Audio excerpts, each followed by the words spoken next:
Hey, welcome back to my channel. So today we're going to talk all about the embryo transfer and what that process is like, what I sort of went through in that process, and yeah, if I sound a little hoarse and weird, it's because I'm getting over a cold and it's been like a sore throat, like itchy, stuffy nose cold. So if I sound horrible, that's why. We're just gonna get into the video. All right, so I have my trusty notes again. And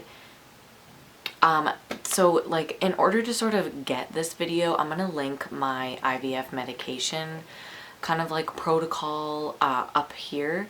And you should definitely watch that video like before this one if you haven't watched it, because it'll sort of like make more sense, because in that video I talk about all the medications that you have to take before you go to the transfer, and like you have to take medications before an IVF transfer. So this video also pertains to just regular IVF and surrogacy. So one of the first things that happens is you get like a tentative transfer date. So what that means is that the clinic gives you a date. It's not necessarily set in stone. They usually don't even give you a time until like a week before the actual date, or sometimes even a couple days. It's really like hit or miss, because they have to like thaw eggs, they have to check the egg, like everything is sort of up in the air a little bit, which can be a little bit stressful, like trying to schedule stuff. So we definitely made sure to have like 3 to 5 days in between the or around the day that they actually gave us for transfer. We made sure that those days were flexible so that we had somebody for childcare and whatnot. And I would highly recommend that, because I don't think that they actually changed our date, but I've definitely seen it happen before, and it can kind of be like a stressful thing, which is no fun. You have your date, you have your time, and you know where your clinic is, and you travel to your clinic on that date and time. And sometimes there's like stipulations, like you can't wear perfume, you can't take certain meds, or you have to take certain meds. That really depends on like your clinic. And our clinic, I think, was like pretty lenient. I don't remember, like I had to take all my regular medications that day, but I don't remember like being like, oh, you can't wear perfume or something, or you have to wear a certain outfit. I don't know. Sometimes they're like really, really, really strict. So but definitely follow the rules, even if you're like, that's dumb, like I don't, like perfume's not gonna change anything or whatever. I would highly recommend following the rules of the clinic, because that's how they do it. And for whatever reason, like they might be successful because people aren't wearing perfume. Like I don't, it's hard to tell. So you're gonna arrive at your clinic, and they are going to obviously like take you in as a patient or whatever, and they're gonna have you drink water, because they want your bladder to be like essentially like almost, like, oh, I'm gonna pee myself. So they have you drink about like, I think it's like 3 cups of water. I don't remember. It was like 2 or 3 that I had to drink. And you kind of go in and out with the ultrasound tech to see how big your bladder is. And then once your bladder is actually like big enough, then that's when they call you in to start your transfer. So once they call you in, your IPs should be there. So it is like a really fun time. Usually there's like nurses, and you meet the doctor, and he kind of goes over like all the procedures, or like the process about what's going to happen. I feel like that part is like a little bit redundant for the doctors. So like I almost didn't even hear what he was saying, because me and my intended parents were like so excited that we were going to the embryo transfer. And I also had to change into like, I think, a little top, and then everything was off from my top down. And you're on like a regular kind of gynecologist table, and there's also like a room that is right in. So when you're sitting on the table, there's a room directly in front of you, and they have that door open. It's like these adjourning rooms, and that room is where they keep all the eggs, they thaw everything. It's like that special, like egg room. I feel like there was an actual term for it. I'll see if I can find it and maybe put it down here. But they didn't even let us step in there, because they don't want anything to get like contaminated. So what we were able to sort of like peek in, which was kind of cool. I mean, yeah, which it was really cool. It was a tiny room, but it was definitely like really fun. So you're pretty much like, your legs are like open to this room and people are going in and out. The doctors and nurses are kind of talking to each other. There is a nurse who is doing an ultrasound on your stomach the whole time during this process so that the doctor can see. So the doctor goes over the process, and once you're actually up on the table and he inserts the speculum just like you're having a regular gynecologist appointment, the transfer is not painful at all, or at least it shouldn't be. Like, I barely felt anything. It was more just like annoying to kind of have like myself just open to the elements, so to speak. But you know, it was all for a good cause. So then the doctor washes your cervix and looks at the ultrasound machine or the ultrasound screen while he's inserting the catheter into your cervix. Now that can take like a couple minutes or so. It took him a little longer, I feel like, because everybody's kind of uterus is like tilted, or, you know, there's all these things that they kind of like bumps and stuff that they have to kind of go through. So once that's in, you can totally see it on the ultrasound screen.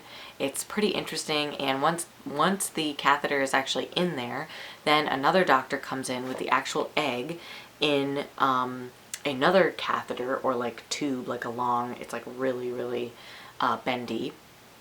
And they actually let us kind of see them suck up the egg. There was like another screen that had the egg like in a little petri disc, and we saw it kind of like buzzing. It really looked like it was like buzzing around in this dish, and then we saw them suck it up, and then that doctor came in, gave the tube to the doctor who was right in front of me, and then he put that tube into my cervix, which was put it into my cervix, which had that other catheter in there. And he said, okay, now look on the ultrasound screen, and then you see this little blip, like a white kind of blip and like bubblies. And he was like, that's the embryo going right in. Now this picture is obviously like blown up, you know, so we could see it. But it was really neat. Like, it didn't hurt or anything. And then he just took everything out, and that other doctor went back in to double check to make sure that that bendy tube didn't have the egg in it, because I guess the eggs are so sticky that they can actually stick to the tubing. So he double checked, and then we were all like, okay, you know, the egg is in there. You can get dressed and go and meet your IPs in the kind of like recovery room. Now this also, it depends on your clinic. Some clinics have you on bed rest for like a day or a couple of hours. Some clinics just have you have your feet up for a couple minutes. My clinic had us sit in a chair for 20 minutes with my legs elevated. Not a lot, like it was literally just like a lazy boy. And I had to sit there for 20 minutes. I was also able to go to the bathroom, which was really helpful. Oh, and I did want to mention that, which I totally forgot to mention this in the beginning. Sometimes your embryo transfer date can change due to like your lining, but that's that's why you have to watch that video before this one, because it'll like it'll explain it a little bit better. And I do want to make a whole video on like lining and your monitoring clinic and how that works, and like how to, you know, judge on your lining and whatever, and just all that jazz. So give this video a like if you're interested in that, and I will definitely do a lining video. But so you could either wait for like 20 minutes or sometimes a day. A lot of places don't really do the like bed rest anymore, but some of them still do, and you should definitely abide by the rules if you can, because, you know, you want to really listen to your clinic as best as possible, considering that you're spending a lot of money. If this is IVF, if you're a surrogate, your intended parents are spending a lot of money for you to be there, so you definitely should follow the rules. And usually they say for like a couple days after, you know, don't like climb Mount Everest, but like do your normal day-to-day routine. I want to say like after I had the transfer, the day after the transfer, I felt like almost ill. Like I was really tired. I was really crampy. I just like didn't feel good, and so I just listened to my body and rested that day. Listened to my clinic as well, and you know, everybody was really excited because we essentially like made a baby. And if this is an IVF pregnancy for yourself, you know, you're gonna be super excited and also like really anxious. But they said, you know, like if you think about it, when you naturally conceive, you don't actually know when you've conceived. So women are doing like their normal day-to-day life, running around, doing errands, working, you know, whatever. So don't feel bad if you're just like, oh my God, you know, I've been like running around all day, like I'm gonna ruin like the whole procedure. But no, like your body completely like takes care of all that. And so usually after your transfer, you wait 2 weeks to actually take an at-home pregnancy test. And during those 2 weeks, you have 3 blood draws, which are beta tests to see how high your HCG level is in your blood to determine if you're actually pregnant. So that first blood draw, they want it between, I think it's like 80 and 100. If I have that wrong, I'll like put it down on the screen. But and then after that first number, they want it to like double or triple each time. And if it doesn't, that can kind of be considered that the pregnancy is a chemical. But even if it does like triple, you know, quadruple, sometimes they do end up in chemicals or miscarriages. It's really hard to judge that. But usually if your numbers are, you know, growing nice and high, usually your pregnancy will be successful. But it is kind of a stressful time for everybody, but it's also an exciting time. I definitely think being as positive as possible, like mentally, can definitely help the situation. But I think overall it is like definitely a positive thing. But the transfer is super, super simple. Like it's not a big deal. It doesn't hurt, at least it shouldn't. You still take all of your medications that the clinic tells you to afterwards and on the day. Sometimes they're a little bit different on the day, but you should definitely, you know, check with your clinic, see what their rules are. And I also suggest too, like there is kind of the pineapple rule or like pineapple myth where like you eat a pineapple core 4 days for 4 days after your transfer. So like you cut it up into 4 big pieces, and you eat that every day for 4 days after the transfer, and it's supposed to help with implantation. I did that and I had a successful surrogate pregnancy. I don't actually know if that had anything to do with it, but I think that there is like some kind of studies with it, but I'll link some of that down below.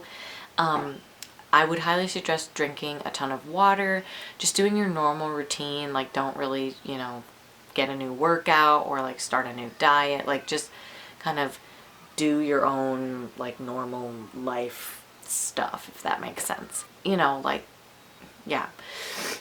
But the transfer is really no big deal. Like it's not something to be nervous about. It's definitely something that's happy. And if you're going to be going through a transfer soon, congratulations, and I really hope that it's successful for you. And I am sending you baby dust and hoping that you have a successful pregnancy. Yeah, like that's really kind of all I have to say. Like I hope this video is not too short, but it's not like a very complicated process, but it's probably one of the more like exciting processes. So I hope you guys enjoyed this video, and if you haven't subscribed, please subscribe and join the little family that we're starting to get on YouTube. And I'd like to welcome all of our new subscribers. My name is Kimberly, and I was a gestational carrier, and I just delivered the surrogate baby in April. Oh my god. I'm almost 3 weeks postpartum, which I can't even like believe that it's been like 3 weeks. Like how has it been 3 weeks? Like I don't even. I'm also exclusively pumping for the intended parents baby, or for the surrogate baby, so I'm definitely want to be doing some more exclusively pumping videos. But thank you so much for watching, and if you have any requests, please comment down below. Hope you enjoyed today's video.